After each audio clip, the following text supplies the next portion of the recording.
Hello gardeners! Today I'm teaching you how to grow one of the most reliable, pest-resistant, and productive squash varieties you can grow in the home garden, the Seminole pumpkin. If you've ever struggled with squash because of pests, diseases, or the dreaded squash vine borer, this is the pumpkin that will finally give you a successful harvest. And by the end of this video, you'll know exactly how to grow Seminole pumpkins from seed all the way to harvest, plus the tricks I use here in Florida to get easy harvest with minimal pest and disease problems. This is my Seminole pumpkin patch here in front of me. If you're new here, my name is Jara. I'm a lifelong gardener, permaculture designer, and owner of a seed and plant nursery in Orlando, Florida. My mission is to help home gardeners grow more food by sharing the exact plants, techniques, and industry secrets I use in my own home garden and my nursery. If you want to try growing Seminole pumpkins, I do have seeds on my website. I'll link everything below in the description. But first, what are Seminole pumpkins? These are actually a Florida native heirloom squash and one of the easiest pumpkin varieties you can grow in hot, humid climates. They are part of the Cucurbita moscata family, the same family as butternut squash, which is known for being tough, resilient, and much more pest tolerant than any other types of squash. Seminole pumpkins can vary widely in size and shape because they are a landrace variety. A landrace simply means a crop that has been grown and saved for many generations in one region, adapting naturally over time, and it also usually has a lot of genetic diversity. Therefore, your harvested Seminole pumpkins can vary in shape, size, and color, just a little bit. Some are small and round, while others can be large and more oblong in shape. This is totally normal and part of their natural genetic diversity. Seminole pumpkins have been grown in Florida for hundreds of years, long before modern agriculture. The Seminole tribe traditionally grew these pumpkins at the base of trees and allowed the vines to climb upward, where the pumpkins would hang safely off the ground. This method protected them from pests and kept the fruit clean and dry. Because this pumpkin variety is native to Florida, it thrives in heat, humidity, and sandy soils, conditions that normally destroy other squash varieties. Because of this, Seminole pumpkins are a more dependable crop when compared to other squash or pumpkin varieties, and it's gained a lot of popularity with home gardeners, especially those in the southern portions of the United States over the last few years. Like I mentioned, Seminole pumpkins are part of the Cucurbita moscata family, and these squash have some of the toughest stems and leaves in the entire cucurbit world. Their vines are woodier, and their leaves are thicker with tiny spines. Therefore, pests do not prefer them as much as they do other more softer squash varieties, like the standard summer squash or zucchini, for example. Now, I'm not saying Seminole pumpkins are totally immune from pests and diseases. You will probably still get some, but they are more resistant, meaning they can handle a higher amount of pest and disease damage before ultimately giving out or dying. This increases your chances of harvesting something. And another huge benefit to growing Seminole pumpkins is that their vines root wherever they come in contact with soil. This means one plant can form multiple rooted points all along the vine. So for example, if a pest like the squash vine borer bores into one section, that portion may die, but the rest of the plant keeps growing because it's rooted in many other places. This is why Seminole pumpkins perform best when grown across the soil surface rather than up a trellis. The more contact the vine has with the ground, the stronger and more resilient the entire plant becomes. But you can totally grow it up a trellis. Like I mentioned before, the Seminole tribe famously grew them up trees. Growing them vertically will help decrease disease issues because less of the plant material comes in contact with the soil, where a lot of disease-causing pathogens live. Plus, it also makes it more difficult for certain pests to get up on them. If you are really struggling to grow Seminole pumpkins across the ground, or maybe just don't have the space, then feel free to grow it up a trellis. I have done this myself before, but I get a much bigger harvest when I grow it over the soil. If growing it up a trellis, use strong material like a cattle panel trellis or a heavy-duty mesh vinyl trellis to support the weight of the pumpkins. The good thing is the individual pumpkins themselves don't need support because they have a thick and tough stem piece that attaches them to the vine so they don't just fall off immaturely. Okay, let's discuss how to grow Seminole pumpkins. I find that Seminole pumpkins grow best when they are direct sown from seed, not started indoors. They will grow so much faster when direct sown when compared to being sown indoors in pots. Therefore, direct sowing is what I recommend. General guidelines say to direct sow the seeds after your last spring frost date, or you can grow a fall crop by direct sowing the seeds in mid-summer. This works great for normal temperate climate gardeners, those of you with defined seasons. However, if you're a hot climate gardener like me, areas that don't get snow, and you might be considered a tropical or subtropical climate, the sweet spot is to direct sow seeds 2 weeks before your last spring frost date. Yes, you will get some additional cold fronts, but just cover the baby seedlings with something to protect them. I usually flip plastic milk gallons with the bottom cut off of them to make a mini greenhouse, or I flip small cardboard boxes over them and secure with some landscape hooks. This is going to give you a huge early start on your Seminole pumpkin season, and you will be growing them and hopefully get to harvest before all the pests and diseases become active again in spring. When I do this, I grow Seminole pumpkins with virtually no pest or disease issues. This is an example of how important it is to get your planting timing right. It will make a huge difference. The other sweet spot for hot climate gardeners is to direct sow seeds at the end of summer to grow a fall crop, but disease and pest pressure is very high this time of year, so you must monitor those baby seedlings and be good at treating for the pests and diseases so they don't take out the seedlings before they have a chance to get growing and mature. If you manage these issues well, eventually the disease and pest pressure will die down as cooler temperatures arrive in fall, and then you can continue growing Seminole pumpkins without much disease or pest problems. This is the secret that allows me to grow Seminole pumpkins with almost no pest problems here in my subtropical Florida garden. I'm harvesting them out before the intense heat returns, bringing waves of insects and diseases. Now that you know the correct time of year to sow the seeds, direct sow 2 seeds in a mound of soil spaced 2 or 3 feet apart. Seminole pumpkins are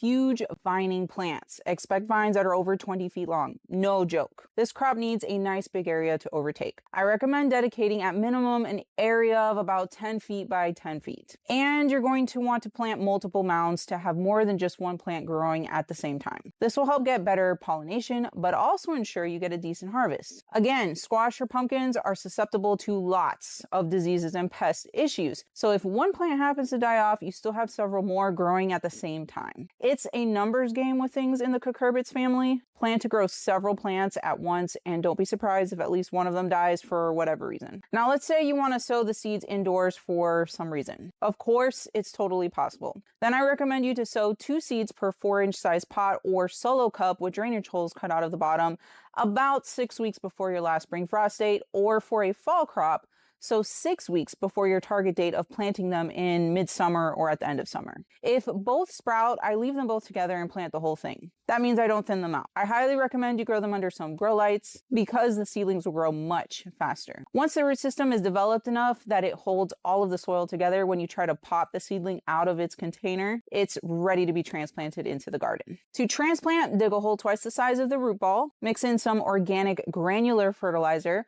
pop the plant in, pack the soil around, and water it in. In a couple of weeks, you should notice a burst of new growth as the seedling adjusts. Seminole pumpkins are a full sun crop, so make sure you grow them in an area that gets 8 hours or more of direct sunlight per day. They grow best in soil rich in organic matter, but will do okay in poor soils like my native Florida sandy soil if given fertilizer throughout the growing season. I like to fertilize with whatever I have on hand. Could be granular or liquid, about once every 3 or 4 weeks. This will keep the vines growing new growth, which is where the flowers form out of, and eventually those become pumpkins. And it's helpful for the plant to continuously push out new healthy green growth to outpace all the, usually the older growth, catching diseases. As far as water, let the soil dry out a little bit in between watering. Seminole pumpkin roots easily succumb to root rot if growing in soil that is just too wet. So drainage is very important. Even though Seminole pumpkins are incredibly tough and resilient, you may still run into a few pests from time to time, so I want to walk you through the most common ones and exactly how to recognize and treat them if they show up in your garden.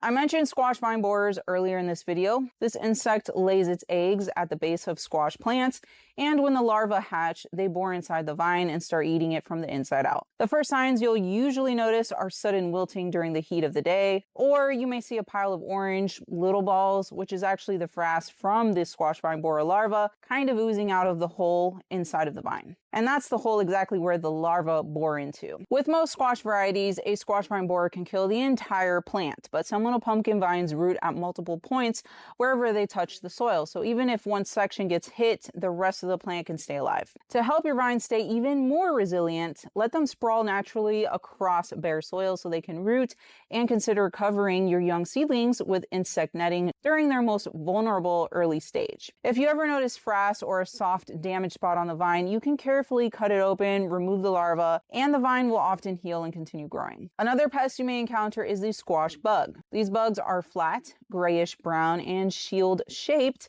and you'll often find clusters of their bronze-colored eggs on the underside of the leaves. Squash bugs damage plants by sucking the sap out of the leaves, causing them to wilt, turn yellow, and eventually dry out. If you catch them early, you can remove the eggs with some tape by hand and drop the adult bugs into a bucket of soapy water. Their hard outer shell protects them from spray treatments, so that's why manual removal, as annoying as it may be, is honestly the best way to get rid of them. You can try spraying the tiny nymphs or newly hatched babies with spinosad, but once they grow into the mature adult stage with a hard shell, manual removal is really the only way. I have a video where I provide 12 organic ways to manage squash bugs, so I'll link that video below in the description if you would like to learn more. Aphids are another pest you might come across. They're tiny green, black, or white soft-bodied insects that cluster on the tender new growth or the new growth tips of Seminole pumpkin vines. When aphids are present, leaves often curl or look distorted because they are literally sucking the sap out of them. Fortunately, they're easy to control. Since aphids are a food source for ladybugs, I don't like to just outright kill them. First, I try to knock them off my plants with a strong blast of water from my water hose. If that doesn't work or the infestation is very severe, then I might consider a treatment like spraying with organic insecticidal soap, spinosad, or neem oil. Lastly, you most likely will get some kind of a chewing insect, which are the caterpillar stage of various insects and moths, chewing holes in the leaves. I get them every time I grow squash, so very common, but luckily very easy to control. Caterpillar damage is usually easy to spot. You'll see large bite marks and little orange, green, or black frass balls scattered on the vines or the leaves. I like to spray with an organic treatment called BT, which stands for Bacillus thuringiensis, because it is very effective. It targets chewing insects specifically without harming bees, beneficial insects, or the plant itself. And I'll link below in the description to all of the supplies and treatments I just mentioned so you can easily find them. Let's talk about some common diseases. The most common disease issue you might run into while growing Seminole pumpkins is powdery mildew. You'll notice it has a white powdery coating that starts on the leaves and slowly spreads. The good news is that it's very manageable. One of the simplest ways to reduce powdery mildew is to water at the base of the plant rather than overhead, because keeping the foliage dry helps prevent the fungus from spreading. I like to mark the spot where I planted or direct sowed the seeds so I know that is where the base of the vines are, and I water that spot. It also helps to give the vines plenty of airflow by allowing them to sprawl or by trimming back any overly crowded leaves. If you see leaves that are already heavily infected, go ahead and remove them to stop the spores from spreading to healthy parts of the plant. You can heavily prune leaves off the plant. It's totally okay. It can handle it. I also like to spray with 1 cup of 3% hydrogen peroxide per gallon of water to clean and disinfect the leaves. This will help slow down spread. If that doesn't seem to work, then I switch to something a little bit stronger, which is spraying with Monterey brand disease control. No matter what you're spraying with, spray in the evening time only once all of the pollinators have left for the day. You definitely don't want to kill beneficials and pollinators. Only spray the affected plants and avoid spraying any flowers. Check your plants every day so you notice pests or diseases early on and then immediately treat for it. The sooner you treat, the better and more effective it will be. If you let it go, every day that passes by means the pest or disease is multiplying or spreading, which will require more treatments to combat. I find with early detection I can stop things quickly and only need to spray once or twice in the whole season. Hopefully by following my tips, your Seminole pumpkins grow into a huge, lush patch. They take 90 to 120 days from direct sowing the seed or transplanting to get to harvest. It's a long time to wait for an annual crop, but worth it because the harvest should be substantial. You'll know your Seminole pumpkins are ready to harvest when the rind has fully changed to a nice tan or beige color, very similar to the color of a ripe butternut squash. I harvest them when the stem piece that connects the pumpkin to the vine is completely dried out and woody. That is a clear indication that the pumpkin is fully mature. When you harvest, make sure to cut the pumpkin from the vine rather than pulling it, and leave about 3 inches of the stem piece attached. Keeping a little bit of the stem on the pumpkin helps it store much longer. I stepped on this one, so it popped off the vine. This whole stem piece is gone, and as you can see, it's a little bit exposed here, so that means this one isn't going to last as long in storage, so use this one up first. Seminole pumpkins have excellent storage life. In fact, when they're kept in a cool, dry, and well-ventilated spot, they can last for up to a year without spoiling. You can use Seminole pumpkins in all the same ways you would a butternut squash or a traditional orange pumpkin. The flavor is rich and slightly sweet, and it works beautifully in both savory and sweet dishes. You can roast it until it caramelizes, blend it into a creamy soup,